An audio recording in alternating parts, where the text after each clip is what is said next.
Os seres humanos têm medos. Alguns medos vão sendo adquiridos à medida em que somos traumatizados com as armadilhas da vida.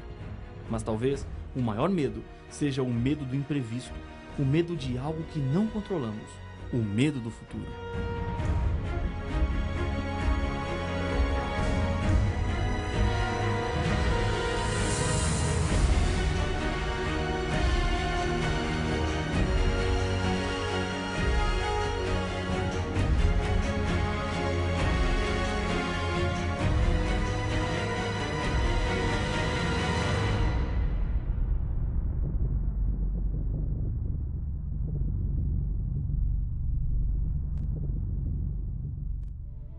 Quando o Apocalipse fala do futuro, ele se torna um livro enigmático. Algumas pessoas que têm a Bíblia nunca abriram no livro do Apocalipse, simplesmente por ter medo daquilo que possam encontrar.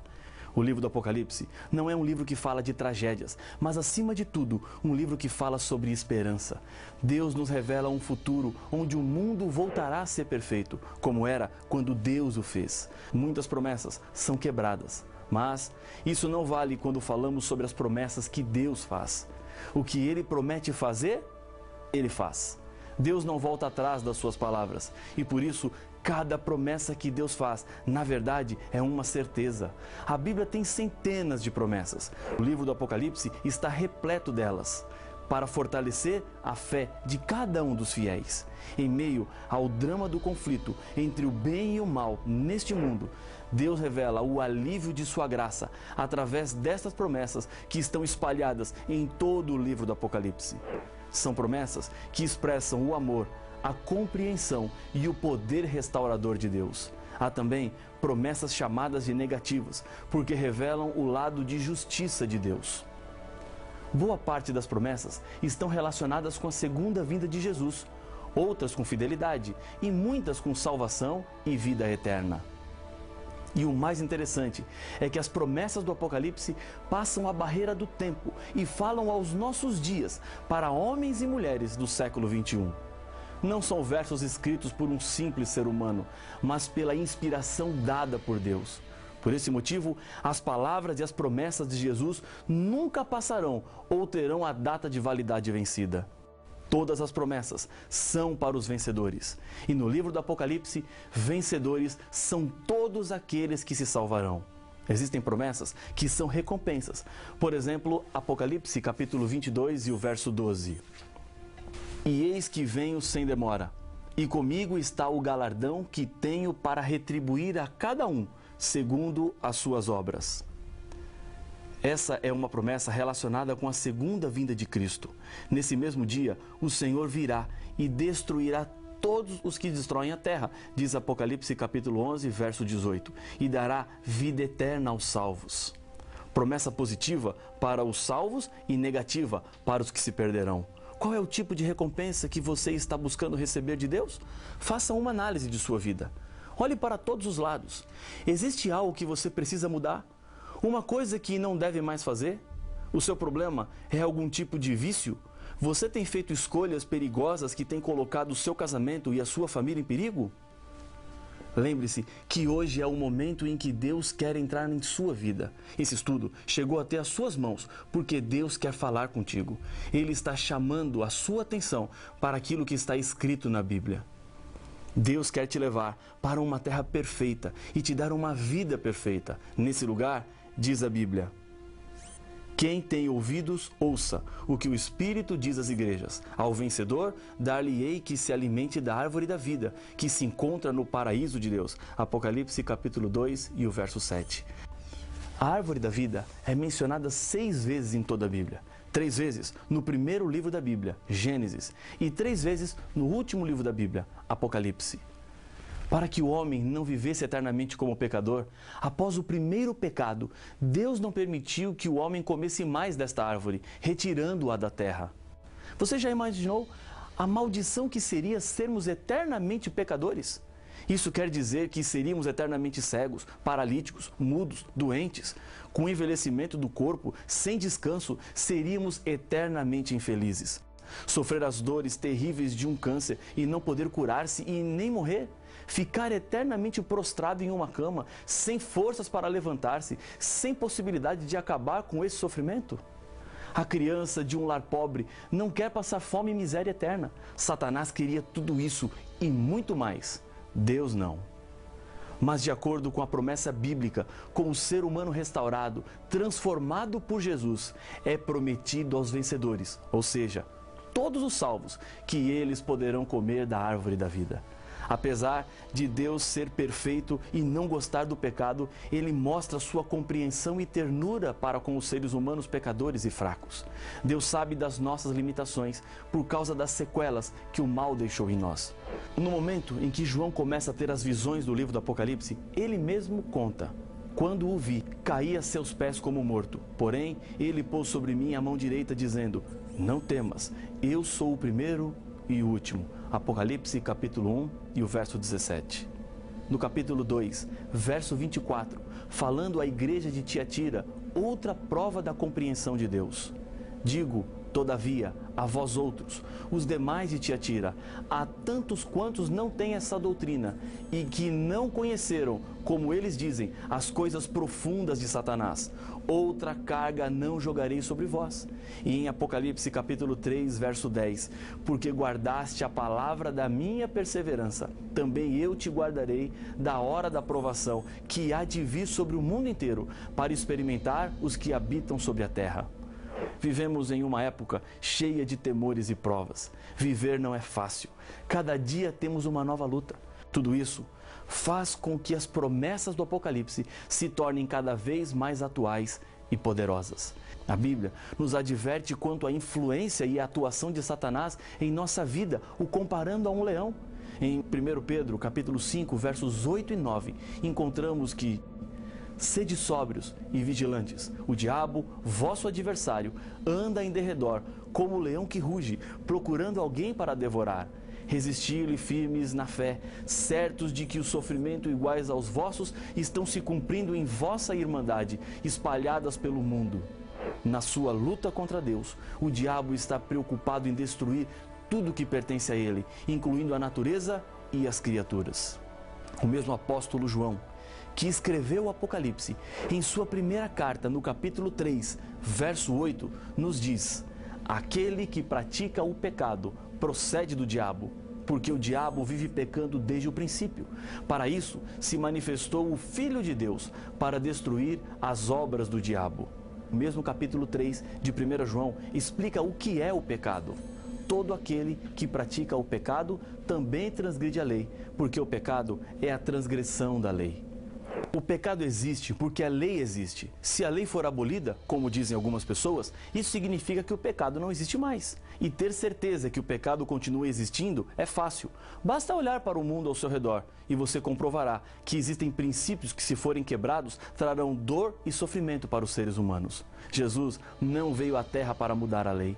Jesus demonstrou para o universo que é possível guardar a sua lei, e ela é que nos protege contra os tubarões ou o leão que anda ao nosso redor, sempre pronto para nos destruir. Uma vez que a pessoa aceita receber Jesus em sua vida, recebe dele a salvação e assim deve viver de acordo com a vontade de Deus. Essa característica fica clara quando o Apocalipse declara que o povo de Deus na terra tem duas características. Acompanhe a leitura de Apocalipse capítulo 12 e o verso 17. Irou-se o dragão contra a mulher e foi pelejar com os restantes da sua descendência, os que guardam os mandamentos de Deus e têm o testemunho de Jesus, e se pôs em pé sobre a areia do mar. Satanás odeia a Deus e a sua lei, pois ela é a expressão do caráter de Deus. Por isso que quem vive contrário à lei de Deus está reproduzindo a conduta de Satanás. Jesus disse: se me amais, guardareis os meus mandamentos. João capítulo 14, o verso 15.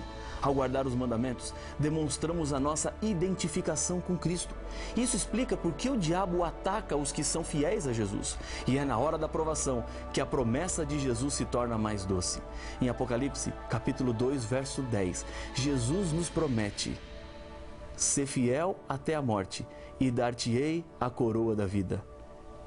Esse é o plano maior de Deus para você, vida eterna. Ao compreendermos que Deus espera obediência à sua lei, outro passo deve ser dado. Ouvindo eles estas coisas, compungiu-se-lhes o coração e perguntaram a Pedro e aos demais apóstolos: Que faremos, irmão?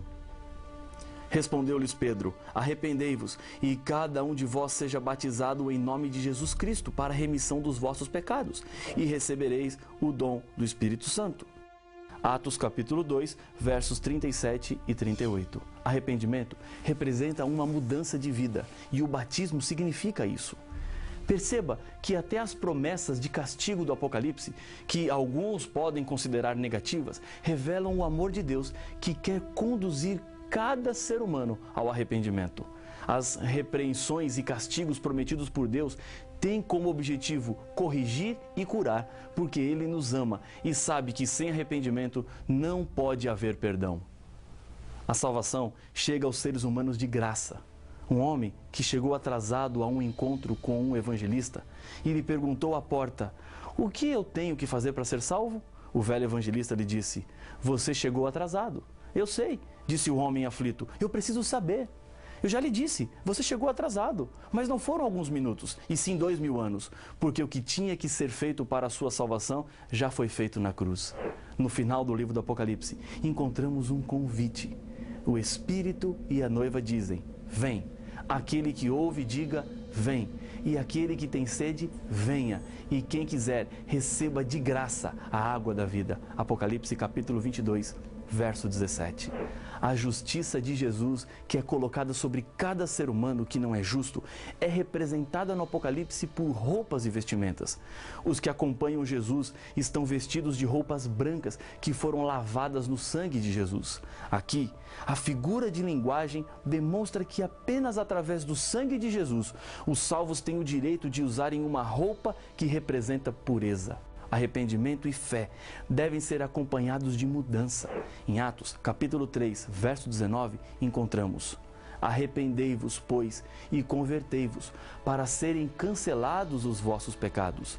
A paciência de Deus tem limites. Se não há conversão, terá de haver punição. O livro do Apocalipse nos diz de 7 pragas que cairão sobre o mundo, e nem assim todas as pessoas se arrependerão dos seus pecados. Jesus nos afirma: quem tem ouvidos, ouça o que o Espírito diz às igrejas. O vencedor, de modo nenhum, sofrerá dano da segunda morte.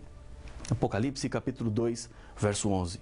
Acredito que o amor de Deus entrou tanto em nossa vida que o mínimo que podemos fazer é permitir que nossa mente e o coração fiquem em direção ao céu, traduzido em doce melodia de obediência. E é isso que o Senhor espera de nós. É uma resposta de amor pelo grande amor que Ele tem por cada ser humano.